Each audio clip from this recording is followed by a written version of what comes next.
Cinema में अदाकारी और लोगों के दिलों में अपना जादू बिखेरने वाले सदाबहार अभिनेता देव आनंद का जन्म 26 सितंबर 1923 को पंजाब के गुरदासपुर में एक मध्यम वर्गीय परिवार में हुआ था। देव आनंद साहब अपने जमाने के भारतीय सिनेमा के उन अभिनेताओं में से हैं जिनका अंदाज तो निराला था ही, साथ ही उनकी जिंदगी से जुड़े कुछ अनोखे किस्से भी थे। जैसे उनका स्टाइल, उनके जैसा स्टाइल आज के समय शायद ही बॉलीवुड में कहीं खोसा गया है। उस समय में वो लोगों के लिए फैशन आइकन हुआ करते थे। यही नहीं बल्कि लोग उनकी एक झलक पाने के लिए बेकरार रहते थे। लेकिन देव साहब की जिंदगी से जुड़े कई मशहूर किस्से भी हैं, तो आइए चलते हैं और जानते हैं देव साहब की जिंदगी और फिल्मी करियर से जुड़े कुछ इंटरेस्टेड बातें। देव आनंद का जीवन मुश्किलों भरा रहा। उनके माता पिता के हालात इतने अच्छे नहीं थे कि वो उन्हें ज्यादा पढ़ा सके, इसलिए देव साहब को नौकरी के लिए पंजाब से मुंबई मजबूरी में आना पड़ा। देव आनंद जब पंजाब से मुंबई आए तो उनके पास सिर्फ 30 रुपए थे, जो कुछ ही दिनों में खर्च हो गए। उन्होंने सोचा कि अगर यहाँ रहना है तो नौकरी तो करनी ही पड़ेगी। काफी मशक्कत के बाद उन्हें नौकरी मिली। यहाँ उनका काम था कि उन्हें सैनिकों की चिट्ठियों को उनके परिवार वालों को पढ़कर सुनाना होता था। लेकिन उन्होंने इसके बाद एक्टिंग की दुनिया में कदम रखा और फिर उनका एक्टिंग करने का अंदाज इतना अलग था कि उन्हें बाकी सभी अभिनेताओं से अलग देखा जाता था।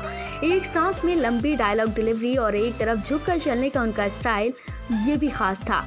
ये कभी नहीं बदलता था और लोग आज तक उनके इस स्टाइल को भूल नहीं पाए हैं। खैर, ये बात तो साफ थी कि इस शहर ने उन्हें बॉलीवुड का सुपरस्टार बना दिया था। तभी तो देव साहब के लिए लोगों का प्यार उस समय इस कदर था कि जब वो सफ़ेद शर्ट के साथ काला कोट पहनते थे, उन्हें लोग देखते के देखते रह जाते थे। वहीं अगर बात करें लड़कियों की, तो लड़कियां तो उनकी एक झलक पाने के लिए अपनी जान भी देने को तैयार रहती थीं। कहा यह भी जाता है कि उनको सिर्फ एक झलक देखने के लिए लड़कियां अपनी छतों तक से कूद जाया करती थीं। तभी तो जब देव आनंद की फिल्म काला पानी रिलीज हुई, उसके बाद ही कोर्ट ने आदेश जारी कर दिया था कि अब से देव आनंद काला कोट नहीं पहनेंगे, क्योंकि काले कोट में उन्हें देखकर लड़कियों की जान को खतरा है। लड़कियां अपना आपा खो बैठती हैं और साथ ही छतों से छलांग लगाने लगती हैं।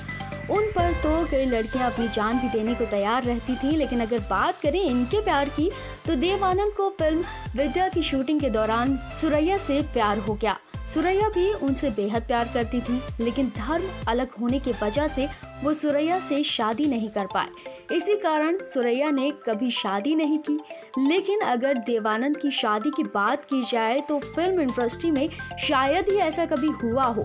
उन्होंने साल 1954 में एक फिल्म की शूटिंग के समय सिर्फ लंच ब्रेक में ही अपनी को स्टार कल्पना कार्तिक से शादी कर ली थी। हालांकि उनका रिश्ता ज्यादा समय तक नहीं चल पाया। देव आनंद की अपने समय की आखिरी फिल्म चार्जशीट थी। इस समय उनकी उम्र 88 साल थी। 4 दिसंबर 2011 को हिंदी सिनेमा ने अपना एक चमकता हुआ सितारा यानी देव आनंद को खो दिया था। फिलहाल के लिए इतना ही। ऐसी और जानकारी के लिए आप करें चैनल को सब्सक्राइब और बेल आइकन प्रेस करना ना भूलें, ताकि हर अपडेट आप तक पहुंच पाए।